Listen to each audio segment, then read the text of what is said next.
los ferrocarriles, los tranvías y la Corporación de Transporte de la Ciudad de Buenos Aires, que había sido un acuerdo leonino que habían hecho por un contrato ley en la época de la famosa misión Rocca-Runciman en Inglaterra. El gas, en fin, todos los servicios públicos, teléfonos. Muy bien, cuando se trató ese asunto, tuvimos una discusión muy grande dentro del gabinete, porque Miranda, un hombre práctico, dijo, esto se compra todo. Y entonces dije, bueno, ¿con qué plata? Sin plata, dijo, y efectivamente se compró todo sin plata. Se compraron los ferrocarriles, los teléfonos, se hizo la marina mercante, se compró el gas, los seguros, reaseguros, se nacionalizó la exportación, los depósitos bancarios, en fin. Todas esas medidas permitieron que nosotros bajáramos sistemáticamente los servicios financieros al 10% de entrada. ¿Cómo fue que se compró sin plata, general? Los ferrocarriles. Bueno, por ejemplo, los ferrocarriles se compraron con una habilidad extraordinaria de Miguel Miranda. Él era un comerciante y un negociante hábil. Él hizo correr primero la voz de que nosotros compraríamos los ferrocarriles. Los ingleses, que habían terminado la guerra y andaban un poco pobres, se vinieron enseguida a venderlos.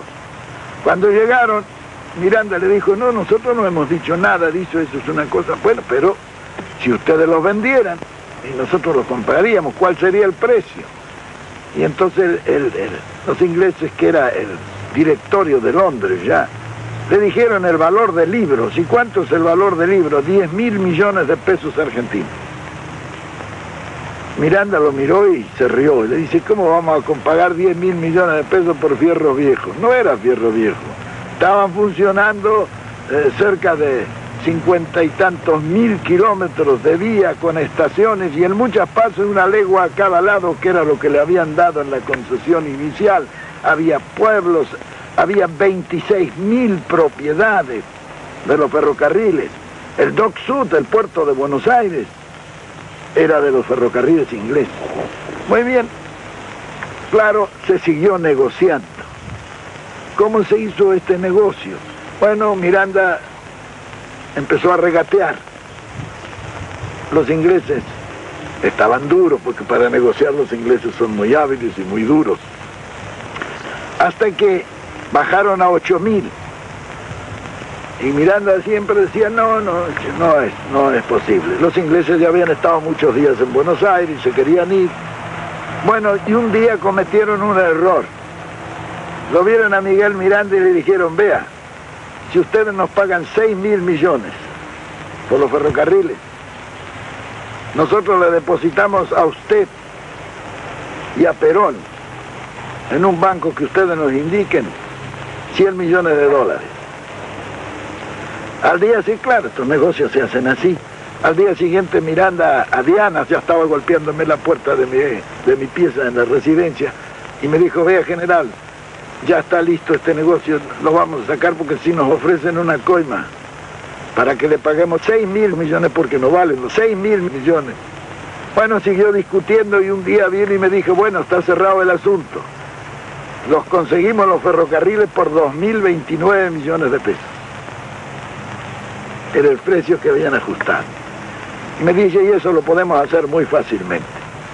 En el contrato de compra-venta, Miguel Miranda le puso que se compraban bienes directos e indirectos de los ferrocarriles. Esos indirectos representaban 26.000 propiedades que tenían los ferrocarriles en el país. Esto no se dieron cuenta los ingleses cuando se hizo el contrato de compra-venta. Por eso Mr. Eddy, cuando se firmó, se desmayó. Recién se dio cuenta.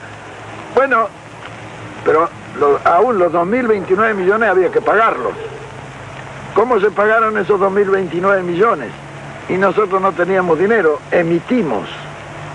Luego de las propiedades, que se tomaron 4 o 5 propiedades y sacaron 2.000 millones de pesos de la venta. Con eso se retiró la emisión y quedaron todavía en la tesorería el remanente de la venta que se había hecho.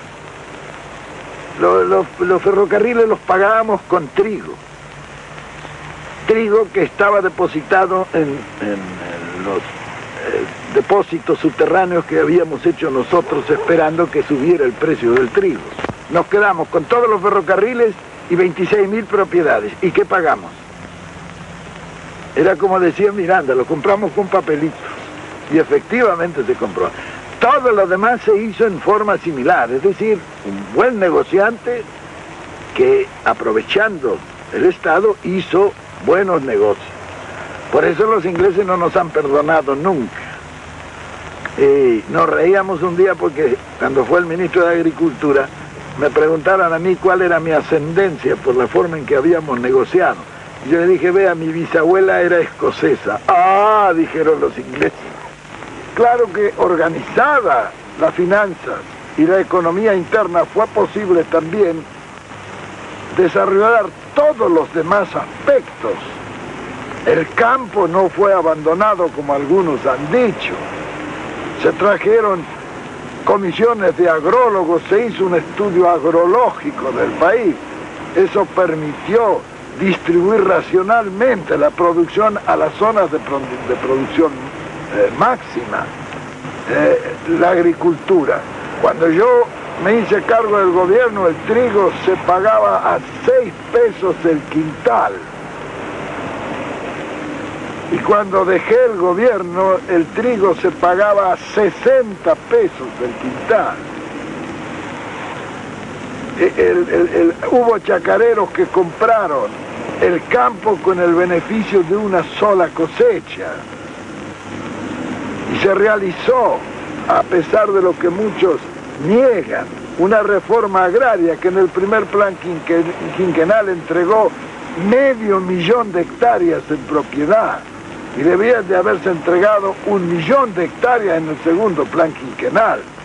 Cuando yo me hice cargo del gobierno no se fabricaban ni los alfileres que usaban nuestras modistas.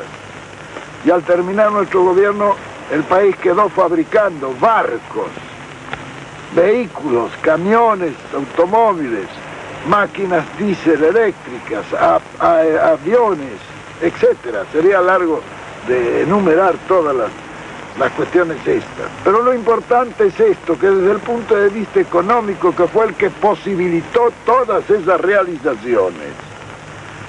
Cuando en 1955 cayó el gobierno justicialista, el Estado económico que lo había recibido, con 3.500 millones de deuda externa, de dólares, de deuda externa, lo dejó por primera vez sin deuda externa. Nosotros habíamos repatriado totalmente la deuda. Y entre esas repatriaciones de la deuda, yo recuerdo que pagamos las últimas entregas del empréstito Baring Brothers, que consistió en 1.000.000 de libras. Y cuando pagamos nosotros la última entrega, se habían pagado por ese 1.000.000 de libras 12 millones de libras. Así eran todos los... ¿Cuándo se había firmado ese empréstito? En la época de Rivadavia. Bien, imagínense ustedes lo que representaban los empréstitos de 1.000.000 de libras que se pagaban 12 millones. Claro, desgranados a lo largo de todo el tiempo de existencia de la República Organizada. Y yo recuerdo que en la primera concentración que hubo en la Plaza de Mayo, yo dije que me cortaría la mano antes de firmar un empréstito.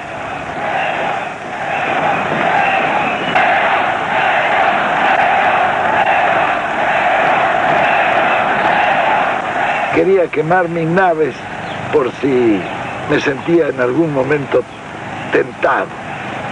Y lo hice por una simple razón.